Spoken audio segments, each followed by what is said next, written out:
How's it going, everybody? Rye right here today, and we are back with our Minnesota Wild Draft to Glory. And before we get started, guys, if you are new, make sure to hit that subscribe button and join the RyeSquad. Also, speaking of RyeSquad, we now have a channel membership, so if you guys want to support me for about the price of a cup of coffee, go ahead and join. You get emotes, you get a badge next to your name, you get priority replies from me, and I really, really appreciate it from you guys. Also, if you're going to go on and enjoy this video, go ahead and leave a like.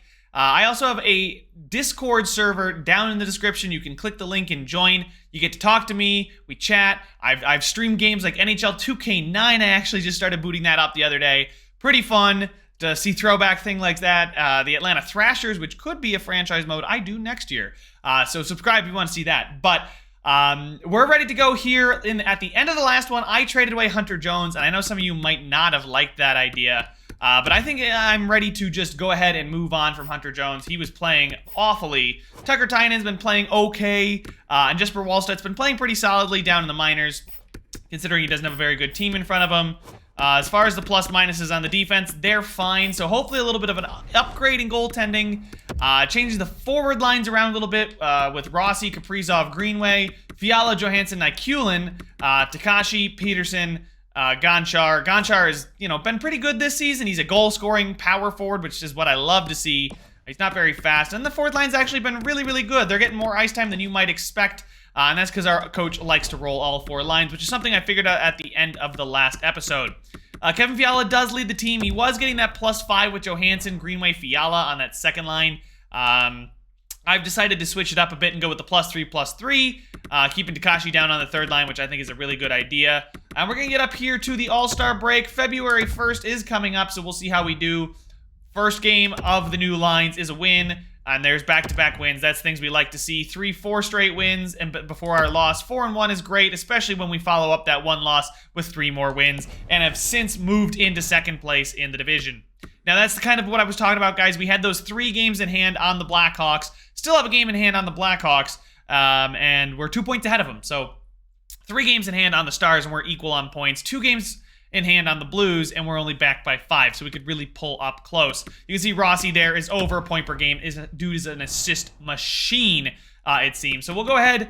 I think we're not going to do anything at the deadline because I don't want to sell anything off. I don't think I have pieces to sell off unless we take a look at some of our younger players, viewing our contracts. In the last one, we got a first for Hartman, which is great.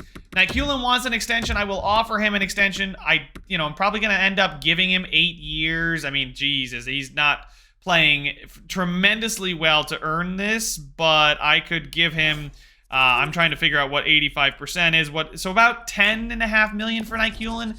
Cap space has never really been an issue for us.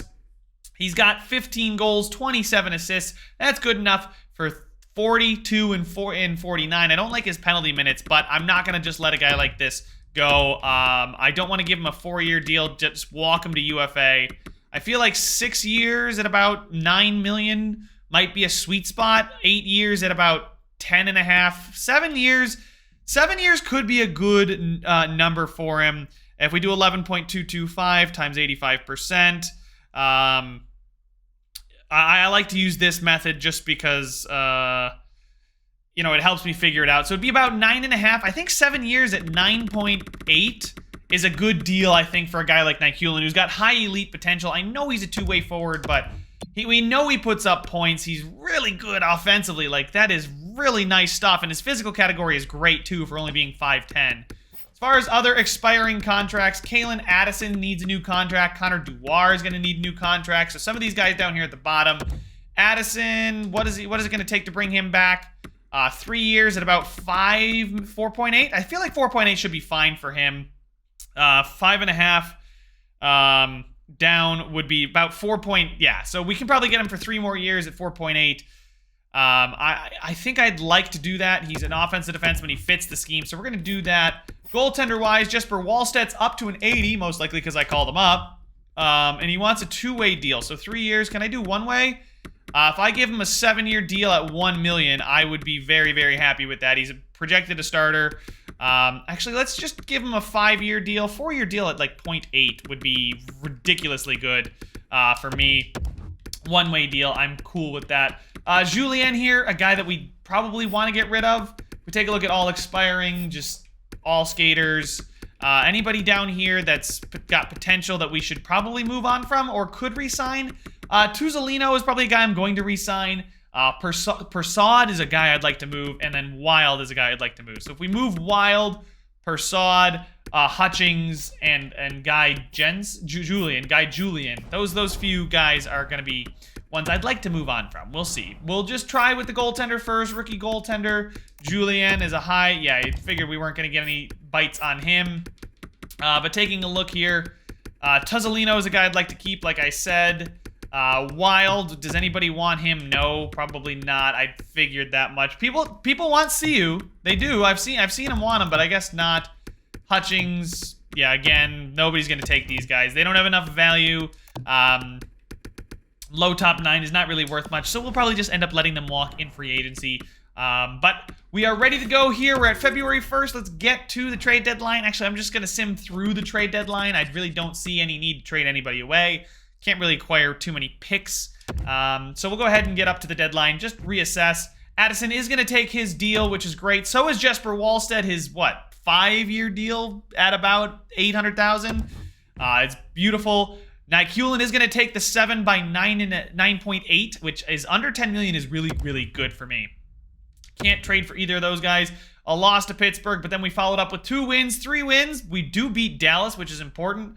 And we are now on a 3-game winning streak after that loss. Wow, that is a massive deal. But we are second in the division, 2 points behind the Stars with 3 games in hand. And Kirill Kaprizov has now got 68 points, guys. 68 points in 60 games played. Him and Rossi are absolutely killing it together. Rossi with 64 and 60. I'd love to, yeah, he's up to an 87. How long is his contract? 2 years, of course. And then we got Greenway here, who's a plus 19 with Johansson. Takashi's a plus 10. Nykulin's a minus 2, but he's on that second line. Gonchar with 42 points and 60 is great news as well. I believe the lines, what is it? Kaprizov, Rossi, and then is it Greenway? And then it's Johansson, Nykulin, Fiala, I think it is. Yeah, I believe it's Nykulin, Johansson, Fiala. I can't exactly, hold on. Let me confirm the lines before I go talking, because it's been a lot of jumbling of the lines, but I think I finally figured something out. Kaprizov, Rossi, Greenway, Nykulin, Johansson, Fiala. Okay, and Takashi's back up.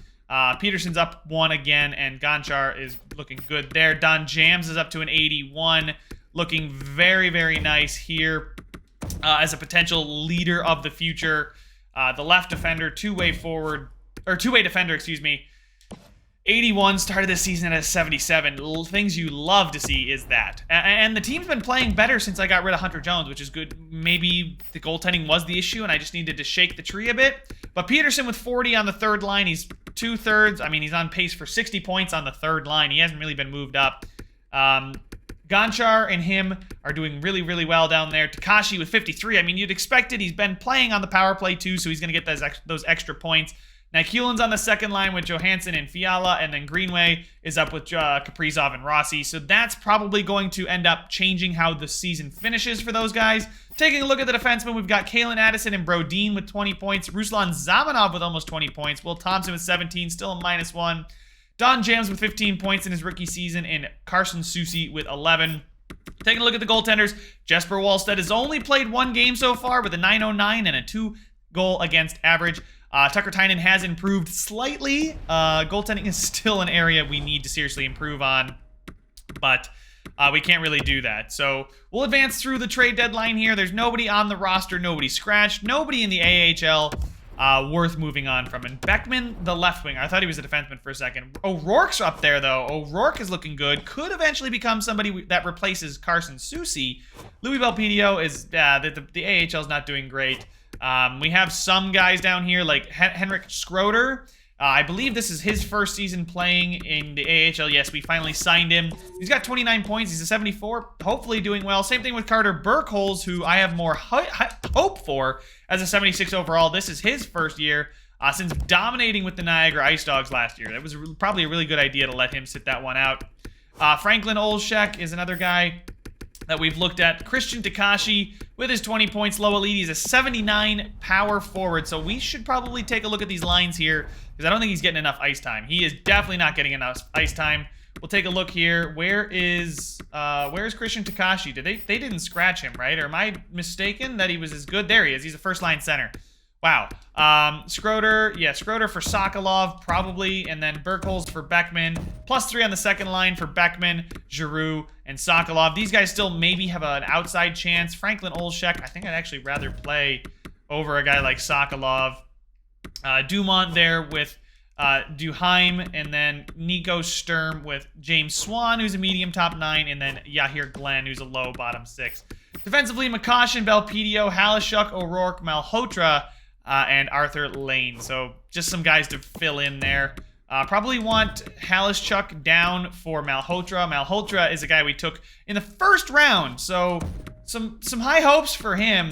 Really do have some high hopes for them. So we'll put O'Rourke and Malhotra on the top line. And then in goal, we got Cody Matthews, who's not played fantastically, but he's getting wins. And then Baribeau. So none of our goalies are good. We don't really have a good goalie pipeline, but let's get up through the trade deadline here, get to the end of the season, see how we finish. We beat the Ottawa Senators. 69 points there for Kaprizov, gets 1 assist. And then we're just going to keep our current trade block, and we're just going to continue simulating. I'm not even going to answer any of my calls on the on deadline day, so it's going to simulate through it here, guys. Elias Lindholm and a third for a first, and Lebedev, so Dallas is loading up.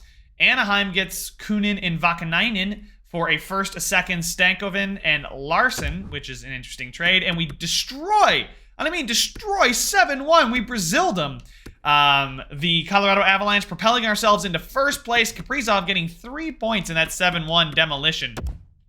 What you want to see. Zemgus Girgensons is on waivers. 79 overall guy. Would fit the penalty kill. Making just a bit, but we can't take him because I didn't draft him.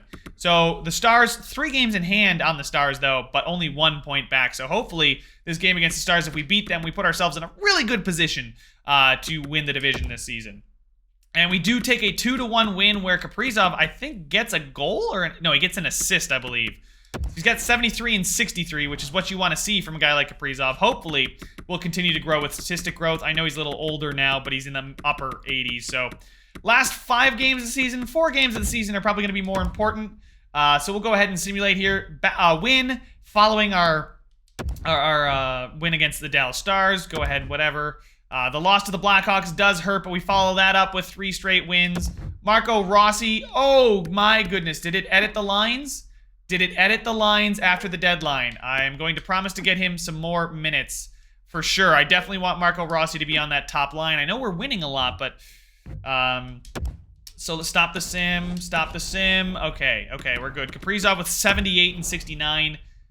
It didn't change it, but he wants even more. Why is he not getting enough ice time? Hold on. Let's go to special teams. He's getting first line ice time here. This is a really good power play. Penalty kill.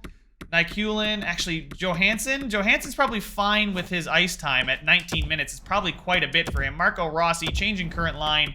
There we go. He fits the penalty kill. The only one who doesn't is... So we get +3, +3. I think I'm going to do that. I think I'm going to move Jams up to there. Peterson, Nykulin. Peterson fits. Don Jams will fit here. Carson Soucy Brodin doesn't really fit, but that's fine by me. I'm not too worried about it. But I don't know how else to get Rossi more ice time. He's on the first line everywhere.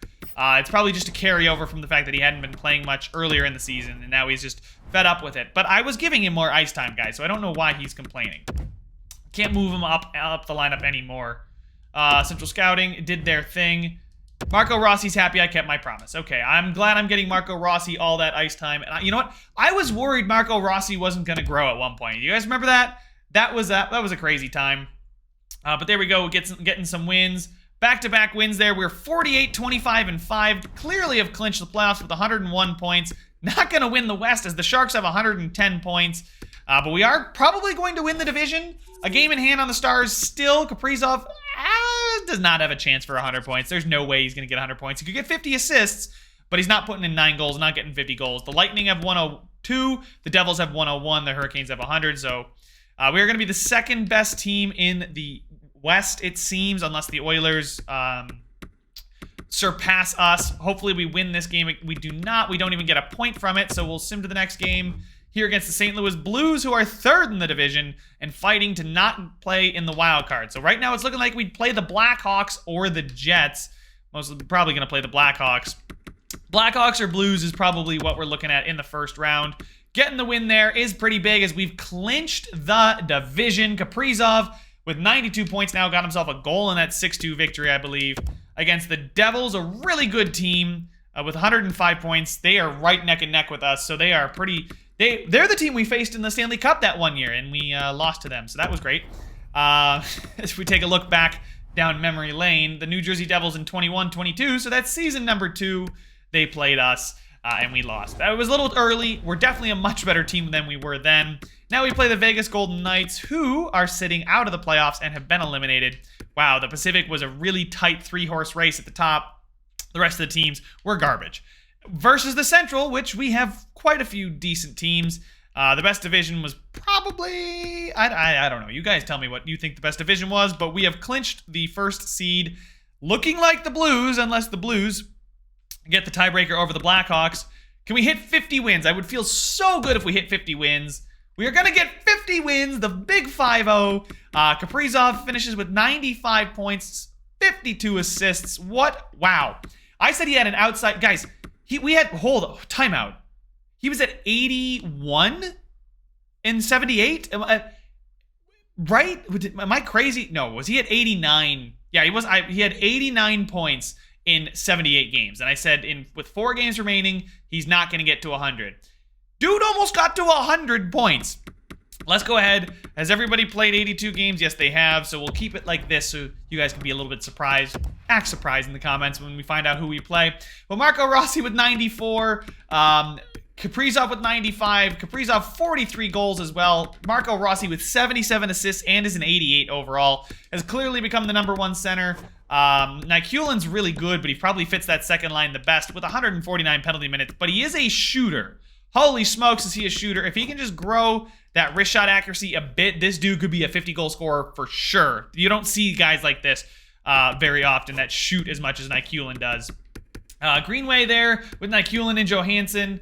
It's actually Fiala, Nykulin, Johansson, excuse me, was a really, really good line. Fiala just capitalized on his opportunities. Nykulin, if he shoots like 15% or even 13%, he's probably putting in 40 goals this season. Marcus Johansson with 76. Craig Takashi on the third line with 74 points on the third line, guys. He is doing really, really well for us. Gonchar with 56 points in his rookie season and 32 assists, so I'm glad I did move him down off that first line to the third line. Peterson with 50, and then we got the bottom line with Bitten, Ladina, and Duar, not being great, but doing their thing. Defensively, Kalen Addison and Ruslan Zamanov, holy smokes, guys, we got the plus-minus just fixed itself. The second half of the season has been phenomenal. Forget the temper tantrums and line shuffling. Consistency and stability here in the second half of the season has gotten us really, really good results. Will Thompson, Carson Soucy, and then Down Jams did okay in his rookie season. He's up to an 81, which is all I can ask for. Tucker Tynan definitely improved. Wallstedt was okay, but Tucker Tynan, with his shot to be the starter, did improve quite a bit throughout the season. I forgot where we sent... Oh, we sent Hunter Jones to the Toronto Maple Leafs, I believe. Taking a look at their goalies. They moved him down to the AHL. That's sad. And that's probably... I mean, he thrives down there, but he's an 82 overall. Oh, my God. And they moved him down? Interesting. But Sorokin, yeah. What? Why would they not play him over Cormier? Maybe voodoo magic? I don't know. Maybe some chemistry in the locker room? Anyway. McKinnon with 108. Jack Hughes with 104. Nico Hischier with 100. So the Devil guys both getting 100 points. Tyler Sagan. Then we got Nikash there with Nekish. I believe it's Nekish. Excuse me. Kaprizov there. Pretty good, finishing 6th in points. Rossi 7th. Finishing ahead of Barkov and O'Reilly, which is really impressive. Taking a look at the goals, Eugene Oleksy, the power forward. Yeah, power forwards that play with playmakers. These guys score. I mean, look at the shots, right? Timofey Ulanov too from the Ottawa Senators, but he's in a terrible situation. Look at that, guys. Nykulin with 315, and look at the time on ice. Actually, he did play quite a few minutes on the ice, so can't say he was getting that little of ice time, but look at that, guys. If Jeff Skinner's still doing well. Jeff Skinner, wow. Okay, Jeff. Jeff Skinner and Jack Eichel teaming up in Buffalo. RIP. Taylor Hall is a Carolina Hurricane? Interesting. Nykulin, though, like I said, guys, if that wrist shot accuracy grows into like the 90s, 91, he's going to be insane. He's going to bang home goals. So I'm going to keep him on that second line if I can with Johansson and Fiala. He's a two-way forward, sure, and he may not get the +5, whatever. He's one of those guys that just simulates well. Taking a look at the defensemen, we're not going to be up here, but Erik Karlsson with 75 points, still kicking, still doing it at 35, winning Norris's, you know. Rasmus Dahlin right behind him, Charlie McAvoy right behind them, Ty Boquist as well. So, defensemen doing all right this season. As far as goaltenders are concerned, the best save percentage was Igor Shesterkin on the San Jose Sharks, and I'm assuming the best goal against average was Igor Shesterkin on the San Jose Sharks. The best rookie this season, though, big time, is Alexander Gonchar, guys. We are going to have the Rookie of the Year, the Calder winner, Josh Williams with 44, 12 points behind him. Nobody touched his 32 goals. Actually, Georges Plante did come close. Another power forward, guys. EA, we got to fix this. Power forwards love to bang home goals like this. I get it, but they're more important than snipers. They really are more important than snipers. Rookie goaltenders this season, Paco, Bemstrom, and Rodriguez that have played 40 games, so at least 5 games. You can see Wallstedt's up there as well. So we have a very young crease minders, net minders in the crease. Anyway, we will be taking on the St. Louis Blues in round number 1. But that one is going to have to wait for the next episode, guys. Make sure to leave a like if you enjoyed it. Subscribe if you want to see some more, and I will see you guys in the next one.